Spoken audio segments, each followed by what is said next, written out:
Informativo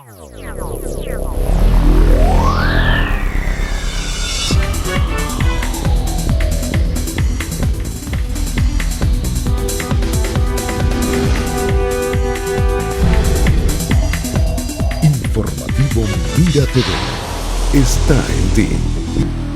Amigas y amigos, sean todas y todos bienvenidos a la entrevista. Como siempre, un verdadero placer contar con su amable audiencia. Hoy tenemos el honor de contar con un entrevistado de primera línea. Se trata del doctor Freddy Contreras, quien es especialista en medicina interna, con doctorado en educación, es profesor titular de fisiopatología en la Facultad de Medicina de la Universidad Central de Venezuela, además director del Diplomado de Educación en Diabetes de la UCB, y bueno, es además un experto en esta nueva visión del mundo a través de lo que se llama una pandemia. El COVID-19 ha generado una cantidad de cambios, de mutaciones, y esto hace que los estudiosos, que la gente académica, como en el caso del doctor Freddy Contreras, tenga muchísimo más trabajo y más cosas que investigar.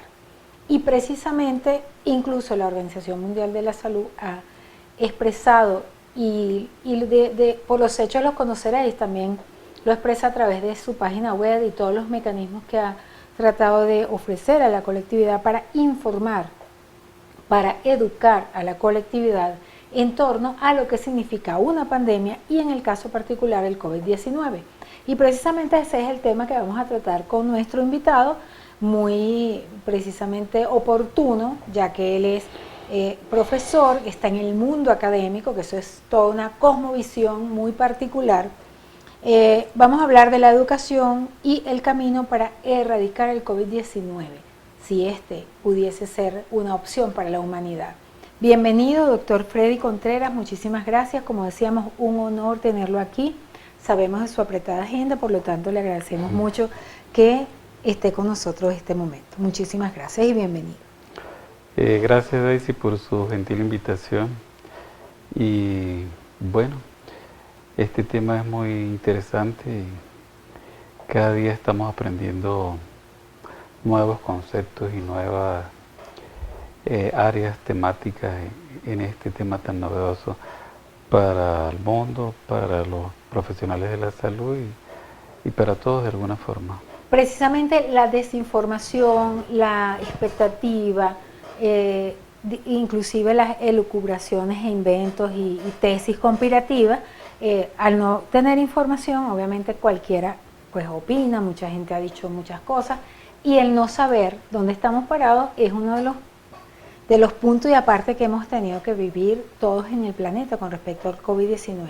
Por eso mi primera pregunta, me gustaría ya ir directo al punto. ¿Cuál es la importancia, de acuerdo a su visión, de la educación en torno a esta pandemia que está viviendo la humanidad? Bien, la educación es la estrategia más valiosa, más económica y que da mejores resultados en casi todas las áreas del quehacer diariamente, ¿no? Fíjate, usted lleva a un niño a la escuela para que lo eduquen los maestros, luego va al liceo, se gradúa de bachiller, posteriormente va a la universidad y empieza a laborar en una empresa, etcétera, etcétera. Es decir, la educación transformó, en teoría, un sujeto que no tenía cultura, que no tenía herramientas, habilidades y destrezas, y a través del largo camino desde la primaria hasta la universidad y muchos en los posgrados, han aprendido todas las herramientas, habilidades y destrezas que le permiten desarrollar fácilmente todas las competencias que adquirieron en su área de conocimiento. Eso demuestra que la educación es una herramienta muy, muy valiosa para transformar a una sociedad, a una comunidad y a un grupo determinado de población. En este caso, como lo acaba de señalar recientemente la Organización Mundial de la Salud, la educación es una de las herramientas más valiosas y más interesantes que debería de aprovechar la sociedad para tratar de por lo menos controlar el impacto de la pandemia en la salud y en los números en la población. hay herramientas básicas que con solo la población las practicara y las asumiera con todo con todo el ímpetu que representan, esas acciones pueden encaminarse al control de esta situación. ¿Cómo lograr que la población se instruya en este momento con respecto al coronavirus? Sí, fíjate, Daisy, hay 3 herramientas básicas, elementales, ¿no? Y que las puede ejecutar cualquier ciudadano, desde un niño que va a la escuela, ahorita que están comenzando, que se han reanudado las actividades escolares, hasta una persona adulta a cualquier edad, y las puede desempeñar fácilmente, ¿no?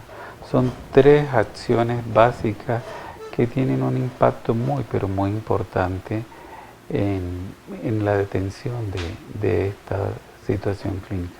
Uno es el lavado riguroso de las manos. No se nos puede olvidar que el lavado de las manos es una acción básica, elemental, para minimizar la transmisión de este agente viral, ¿no? Que uno lo ve como siempre, todavía hay una reticencia al aceptar que eso es un hecho tan simple para algo tan duro como lo ha sido el coronavirus, ¿no? Exactamente. Entonces, el lavado riguroso de las manos cuando entramos a un nuevo contacto o estamos en contactos recidivantes, es muy, pero muy valioso el lavado riguroso de las manos. A través de las manos recibimos, a través de las manos entregamos, a través de las manos gestionamos muchas acciones y por allí puede venir el virus fácilmente. El lavado riguroso de las manos con agua, jabón, y si existe la posibilidad de utilizar alcohol, pues utilizar alcohol, posteriormente el lavado de las manos. Primera acción, lavado riguroso de las manos, norma básica.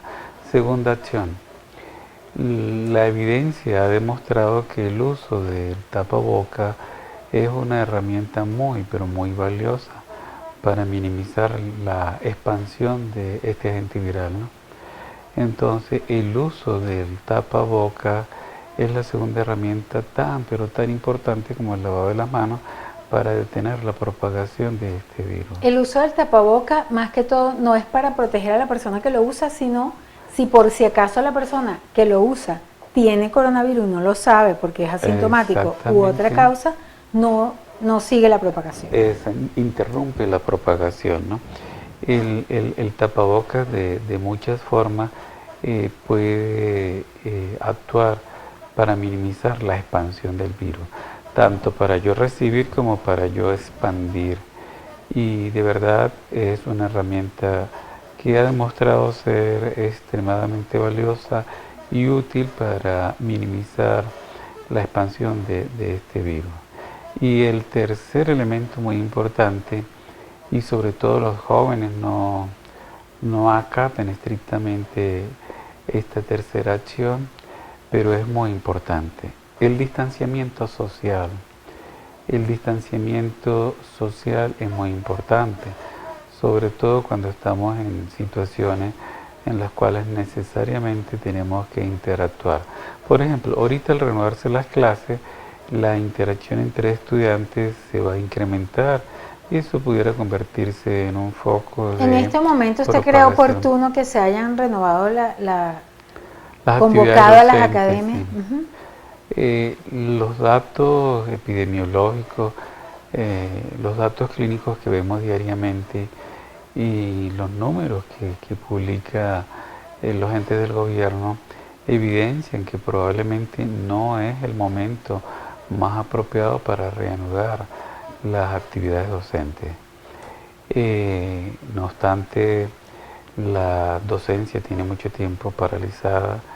La virtualidad es una herramienta que llegó para quedarse dentro de la rutina docente, pero el cumplimiento estricto de estas 3 herramientas, reitero, puede minimizar la propagación de este cuadro viral. Ahí es importante la vigilancia de los educadores, por ejemplo en la escuela, de los mismos padres, pero no es fácil porque los niños, por ejemplo, más pequeños, querrán ver a sus amiguitos y abrazarlos y jugar, interactuar. O sea, eso yo no creo que sea tan fácil de manejar. 2 años de encerramiento prácticamente, 2 años de acuartelamiento de los niños alejados de sus compañeros, de sus amigos, es una situación que también ha inducido muchos factores dentro de la relación de los jóvenes sobre todo, ¿no?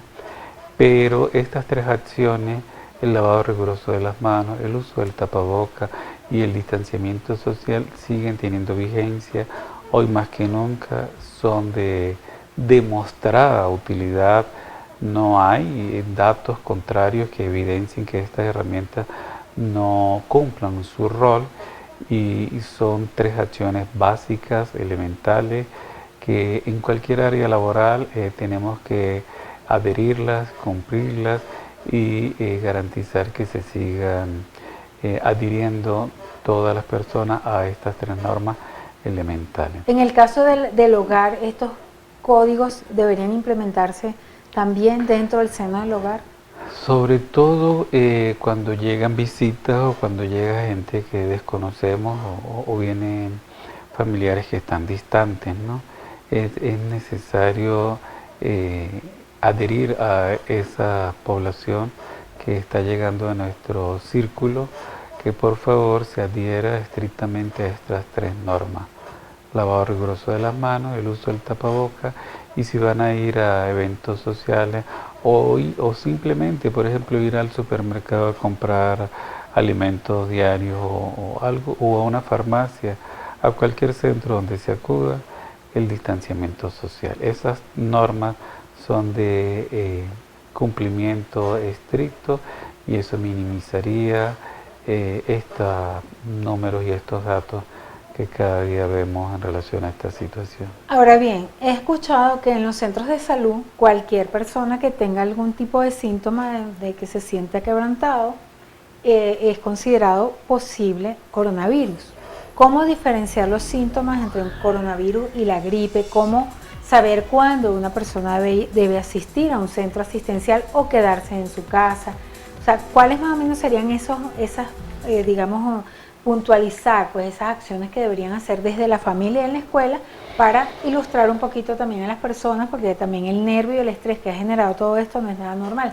En la próxima parte vamos a seguir hablando de este tema con nuestro querido invitado, el doctor Freddy Contreras. Sigan allí con nosotros.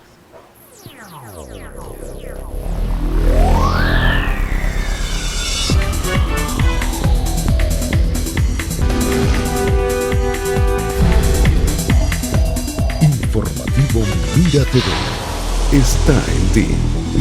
Continuamos, amigas y amigos, estamos conversando con el doctor Freddy Contreras. Con él estamos hablando acerca del tema de la educación, el camino para erradicar el coronavirus. Es una pregunta que nos hemos hecho y que él pues nos las está respondiendo a través de toda una experiencia que ha tenido como médico especialista en esta área y en muchas áreas más, como profesor universitario y un intelectual de la medicina.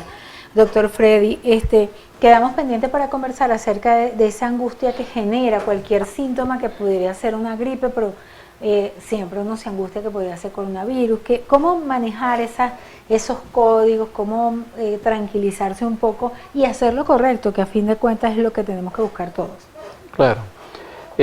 Tú estás señalando algo muy, muy importante que tiene un impacto trascendente, ¿no?, en la evolución clínica de este cuadro. Es la parte emocional, la parte cognitiva y en la cual debería de centrarse parte del apoyo que debería recibir el paciente, ¿no? Ahora bien, en estos momentos cuando usted acude a un centro de salud, para los profesionales de la salud, en primera instancia todo lo que recibimos casi a diario, lo primero que sospechamos ¿es COVID? No es COVID. ¿Es COVID? No es COVID. ¿Pero eso es porque es una pandemia o porque debe ser así? Precisamente eso es lo que define pandemia, ¿no? Que toda situación clínica que curse con síntomas básicos de la pandemia, pues debe de ser atribuido a la pandemia. Fíjense, muchos de los datos clínicos que presenta un dengue son similares a los que tiene el paciente que presenta COVID. Muchos de los datos clínicos que presenta un paciente pudiera ser con fiebre amarilla, con paludismo, también son comunes en el COVID.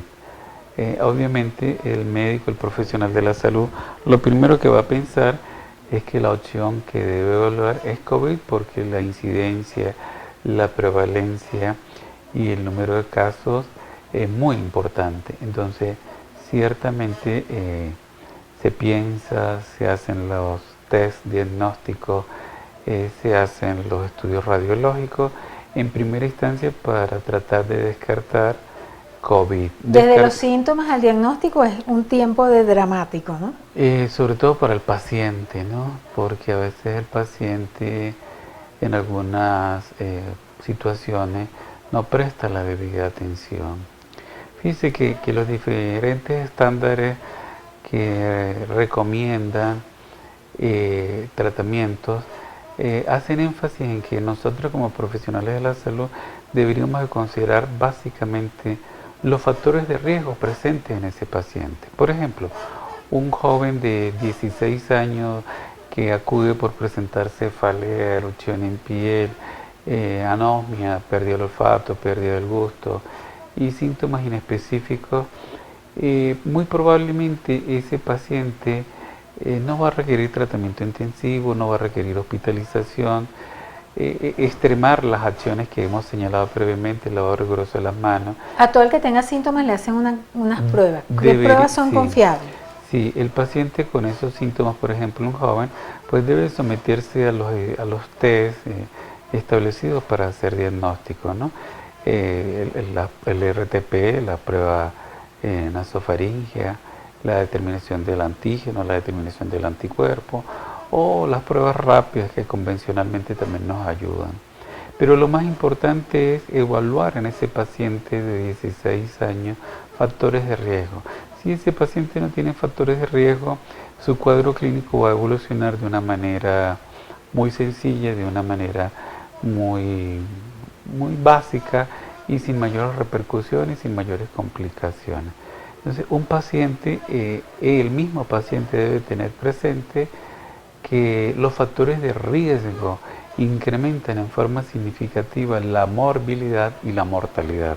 No es lo mismo tratar a un joven sin comorbilidad que tratar a un adulto de 40 años con comorbilidad. ¿Y cuáles son los factores de riesgo para agudizar el COVID?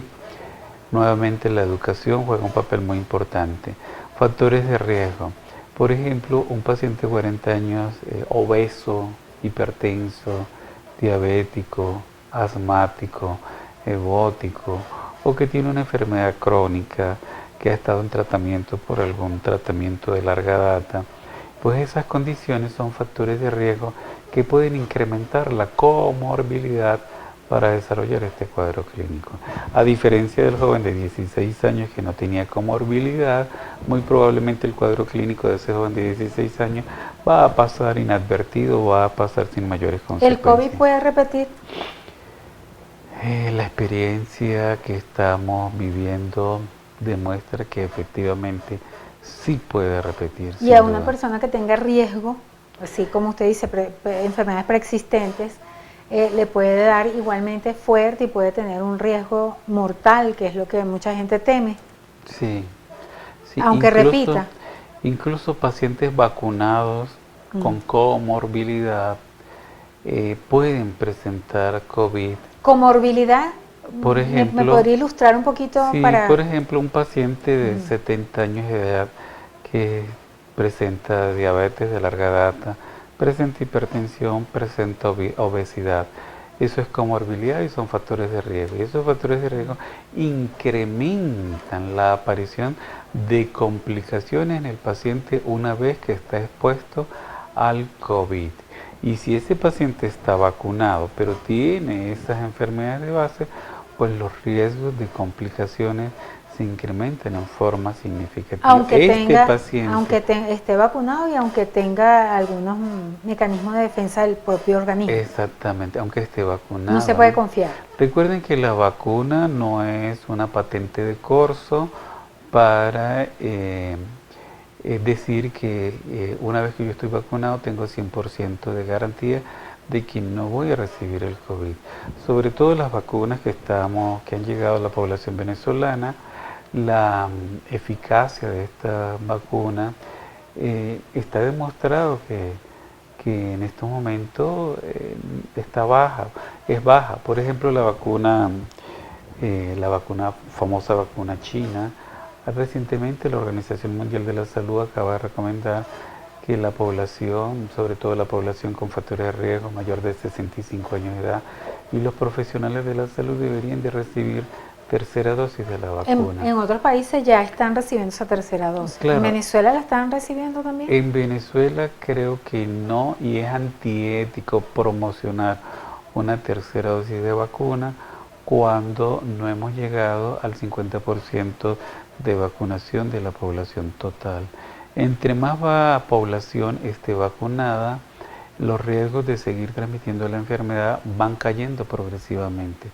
Es por ello que ofrecer una tercera dosis cuando no se ha vacunado el 50% de la población no es ético. Lo más importante sería garantizar un mayor número de población con esquema completo de vacuna.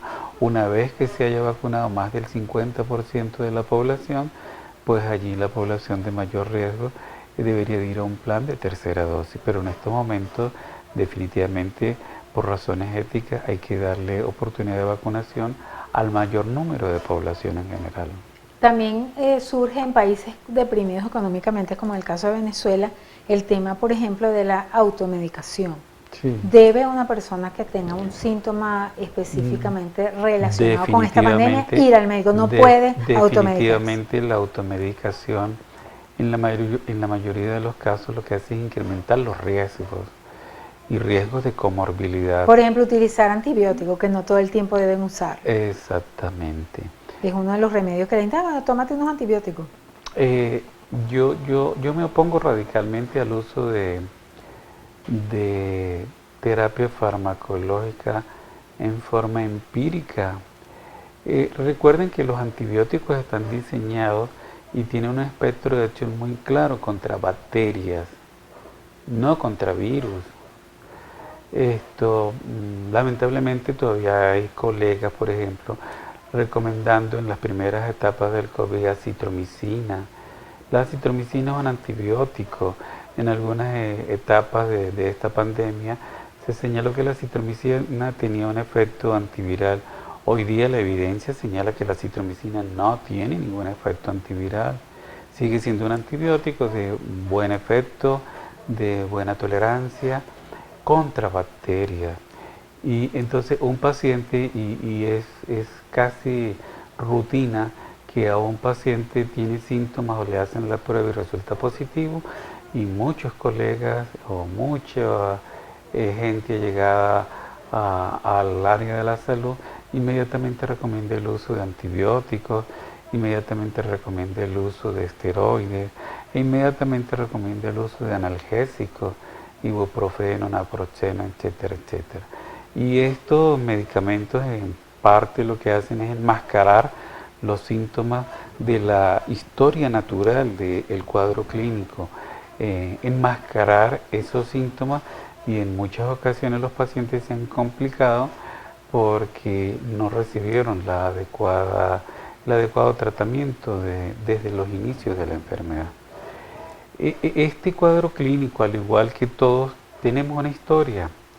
Yo tengo mi historia, Daisy tiene su historia, cada uno de nosotros tiene su historia, el país tiene su historia y el COVID tiene una historia natural. Y esa historia natural, los profesionales de la salud tenemos que conocerla muy bien, y en algunas ocasiones el conocimiento de esta historia es lo que nos permite actuar precozmente y es lo que nos permite dar pautas para el tratamiento. Reitero, por eso es que es tan importante el conocer los factores de riesgo en la población, que estamos tratando. No es igual tratar a un paciente con factores de riesgo a un paciente sin factores Porque de el riesgo. virus exacerba cualquier tipo de patología que sufra el virus paciente. está demostrado, se han hecho estudios clínicos, información publicada en la revista científica, que evidencia que algunos pacientes con la comorbilidad presente pueden tener una evolución tórpida, una evolución de peor pronóstico y complicaciones de mayor cuantía. Y los costos en salud, los costos en la persona, en muchas ocasiones son intangibles, no se pueden medir.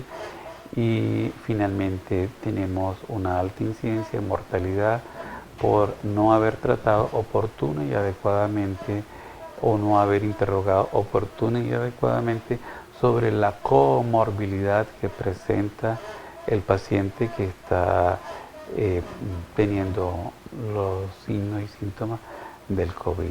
En pocas palabras, el virus se personaliza, pues en cada uno de los pacientes se instala de acuerdo a la persona, entonces va a ser un poco leve o mortal. Así es. Como todas las enfermedades, ¿no? Hay enfermedades, pero hay enfermos. Cada situación clínica se establece en un ser humano y dependiendo de la genética, dependiendo de las condiciones. Fíjate, la educación es un elemento muy importante que influye en la evolución, es uno de los factores que hoy día se le da importancia. Y también dice que deprime el COVID, o sea, da depresión y que las personas también por la mente se pueden autodestruir. Por eso lo señalaba previamente, ¿no? Los trastornos cognitivos asociados al COVID son muy frecuentes y hoy día están teniendo mucha vigencia. Doctor, mucho compromiso y mucha tela que cortar en este tema. Quiero que sepa que espero que usted vuelva prontamente a ilustrarnos pues con su sapiencia y con toda esa experiencia que está tomando en el campo de batalla, como diríamos en términos coloquiales. Nos gustaría que ofrezca pues unas palabras ya de despedida a nuestro público y bueno, comprometiéndolo a que vuelva a este espacio para seguir hablando de este y otros temas de tanto interés. Con mucho gusto. En primer lugar, creo que cada día sabemos menos del COVID. El tiempo nos ayuda a cada día a aprender más y más. Todavía hay mucha tela que cortar, como tú lo has dicho. Y la población expuesta tiene que familiarizarse más con este tema, hacer énfasis en aspectos básicos de la educación. No es que tienen que hacer un posgrado sobre COVID, pero sí poner en práctica, la práctica diaria de esas tres recomendaciones básicas: el lavado riguroso de las manos, el uso del tapaboca y el distanciamiento social como herramientas básicas para minimizar el impacto de esta situación clínica. Todos estamos aprendiendo, los profesionales de la salud hemos aprendido mucho, seguiremos aprendiendo y nuestros pacientes, la población de los Altos Mirandinos, pues también tiene que familiarizarse con esta situación clínica y tiene que poner en práctica herramientas básicas para minimizar la exposición a este cuadro clínico y sobre todo tener en cuenta factores de riesgo. No se les olvide, si tienen factores de riesgo y están expuestos, denle la mayor atención y actúen precozmente para minimizar complicaciones. Muchísimas gracias, doctor Freddy. A ti, Daisy, un verdadero placer, de verdad. Por su invitación y estamos a las órdenes. Muchísimas gracias, doctor Freddy Contreras, quien estuvo con nosotros, bueno, disertando acerca de este tema que es de interés para todos. Y bueno, esperemos todos ser sobrevivientes de esta pandemia, que es bastante decir, ¿verdad, doctor? Así es. Muchísimas gracias por estar aquí con nosotros, a ustedes nuestros distinguidos televidentes, a nombre de nuestro director Antonio Brantes y quien tuvo el inmenso placer de conversar con ustedes, Daisy López. Nos despedimos deseándoles una maravillosa tarde.